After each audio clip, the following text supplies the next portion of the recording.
fez a cirurgia bariátrica, a disponibilidade de nutrientes para o organismo já vai ficar prejudicada.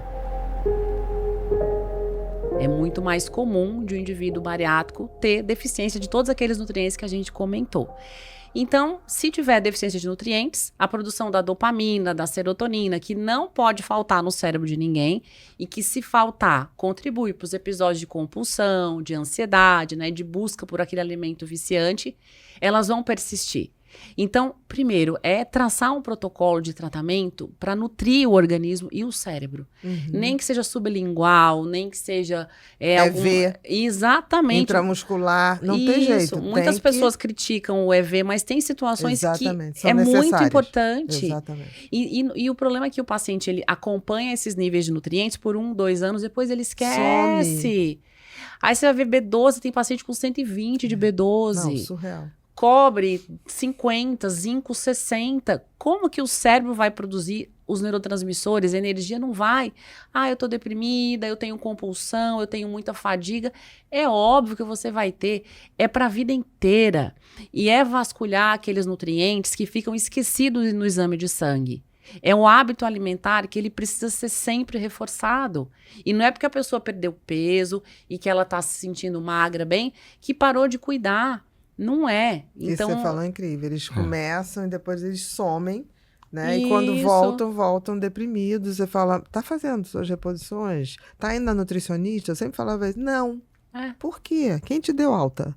Né? Sempre nesse processo. E muitas vezes vai ter que ser EV, muitas vezes vai ter que ser intramuscular. E ok, faz parte do processo. É importante isso. Essa supervisão é muito importante. Sim. Né? Não, e tem estudos, não sei se você viu isso. Essas minhas referências são antigas, quero que você me atualize, por favor. Mas que ligavam essa não reposição pós-bariátrica com aumento de doenças degenerativas do tipo Alzheimer de forma mais precoce. Com certeza. Né? Que aí você tem leaky gut, você tem neuroinflamação, você tem deficiência em neurotransmissores, aumentou o glutamato, diminuiu o ômega 3 da membrana. Aumentou cálcio nas células. Entrou cálcio em excesso, óbvio. E eu estendo isso a quem retirou a vesícula. Quem fez colicistectomia também é um paciente que apresenta comumente desbiose, leaky gut e deficiência em diversos nutrientes. E aí, para ele, o que ele é orientado? Eu tenho que retirar a gordura, se eu consumir gordura, vou ter diarreia. Aí tira a gordura boa. Isso. E ele acha que esse é o único cuidado que ele tem que ter. Não comi gordura, não tive diarreia, tá tudo certo. Tô feliz.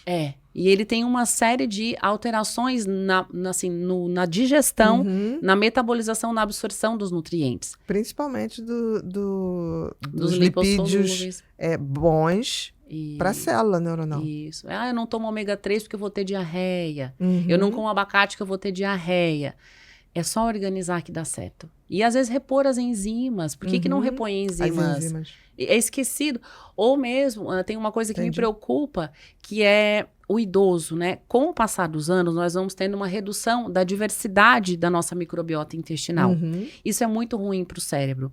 E essa diversidade da microbiota intestinal, a gente precisa combater, e isso envolve aumentar os tipos de alimentos que a gente come.